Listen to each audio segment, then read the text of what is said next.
Okay, that's the first one I did. You bend it one side, like right here, and then move over to the other side and bend it again in the opposite direction. That one I went backwards on it, but you'd be bending it on this one and in on that one to get that shape. And then it just slips in. So you don't have to go get that fancy tool if you have a needle nose. It actually slipped in a lot easier than the factory. And that's what it looks like. This is the factory one here. Real neat. But it slipped in pretty good.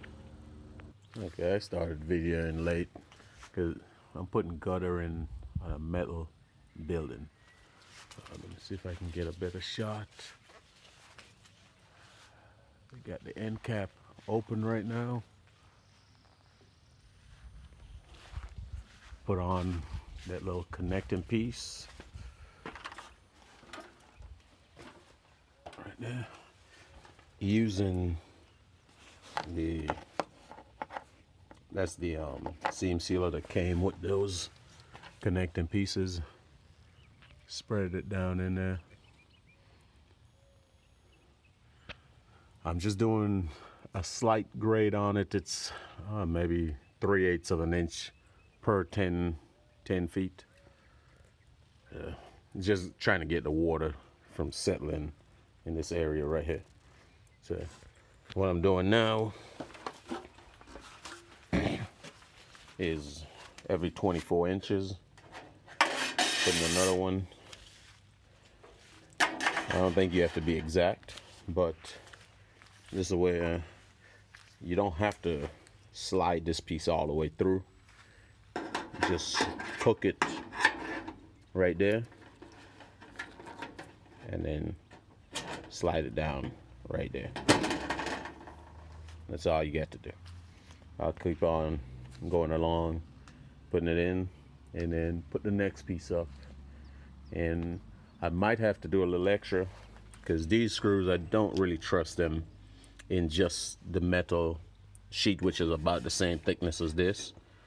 So what I'll do is might put a washer on the back here, and that's a little bit smaller than this, and just screw it, let it pull it in, sandwich it. Alright, what I do now, try to do everything on the ground that you can. So I'll go ahead now. This is faced that way. I'll put a bead on it here. Good. And then put it on that end. Go ahead and put a bead on the one that's up there already. And I already have all the clips in. I got the drill with the 1/4 inch, or the impact with a 1/4 inch, and put it in at the angle. I have a level. I use it. So everything will, and then when I'm done, I throw some water up there and watch it go down, so I know it's going the right way. I'll be back. This is all I put there. I don't go all the way to the top on either end. If you have to go all the way to the top, then you must be doing something wrong, because if water gets that high, then it's already too late. Then I just slip this on and bend it over. You could see a lot of people have done it. It's not something that hard, but that's about it that I do for this. And then on the other side, I'll do the same thing on that side, and then just take my finger and put it down. If I need more, I can always put more on top. All right, the hardest part was cutting. As you can see, it's almost like looking at a butcher at surgery in a hospital.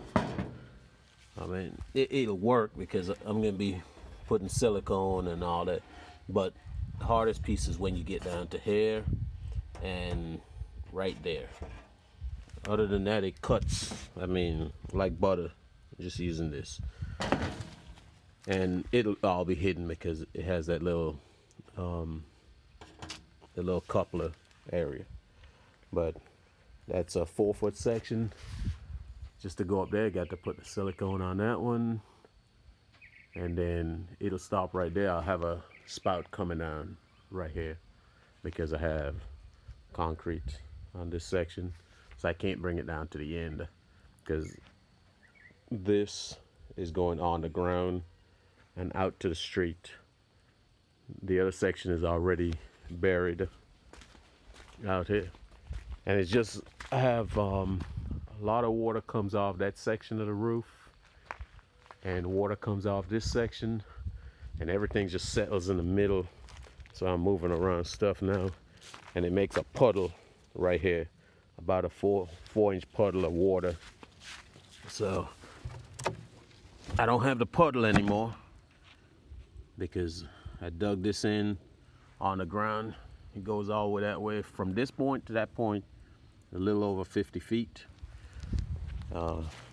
It rained real heavy yesterday, and I did not have the puddle.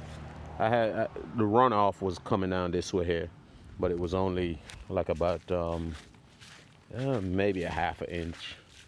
But this thing goes all the way here.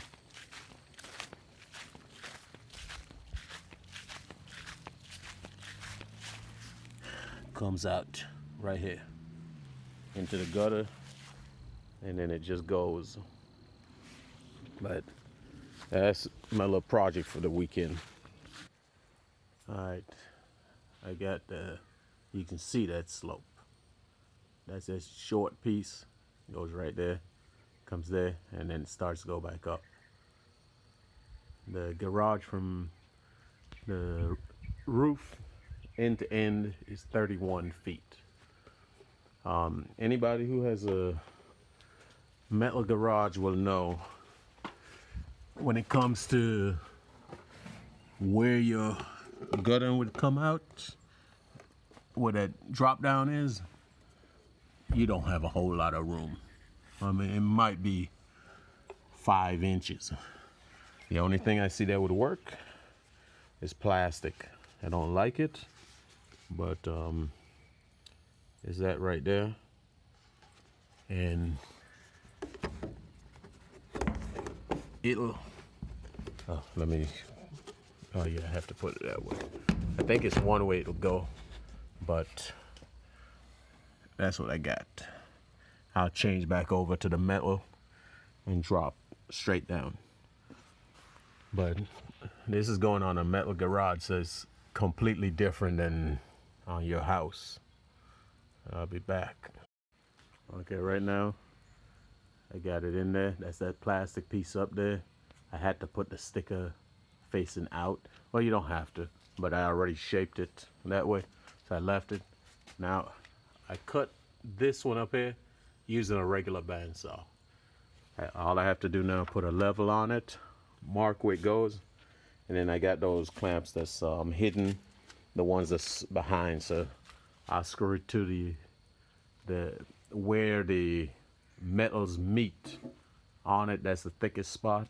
That's where two metals or two sheets of metal meet together for the building, and then I screw it in there. And I went all the way down because, like I said, that black 90 is what's good. That's going to drop directly into it, so I'm not worried about that. And it's cut very straight, cut clean with the bandsaw. I just have to shift that over a little bit. You can see how it's cocked, so I'll go ahead and do that now. Okay, that's it for this side. That's the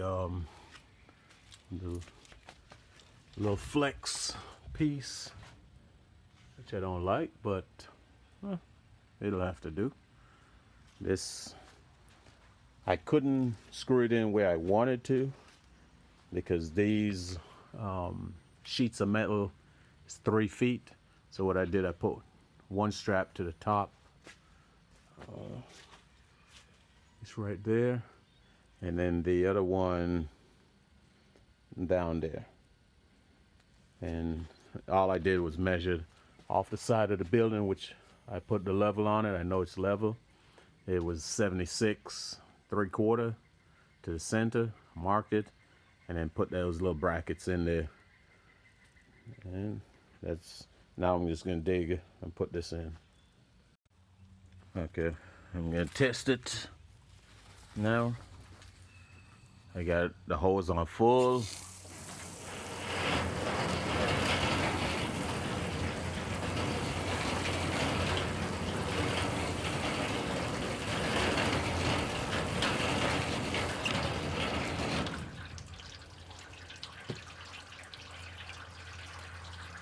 Goes down.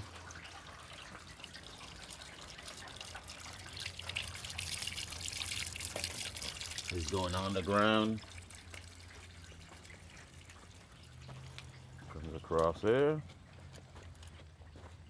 And it runs through this. I'm not finished, but it goes straight through. That's the section that has to go up to this area here.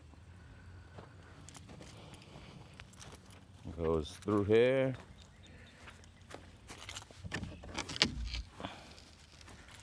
I got it covered up.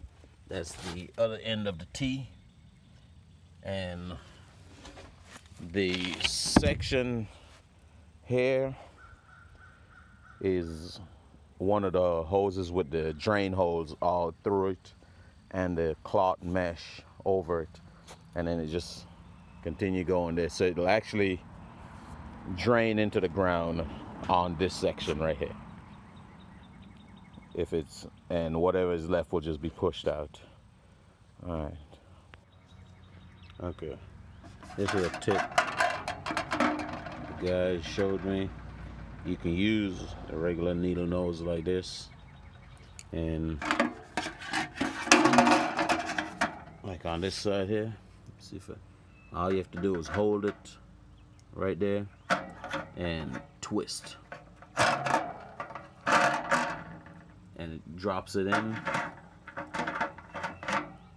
and it'll be smaller when you hold it with two hands. A lot better. Let me get these, and then I'll come back.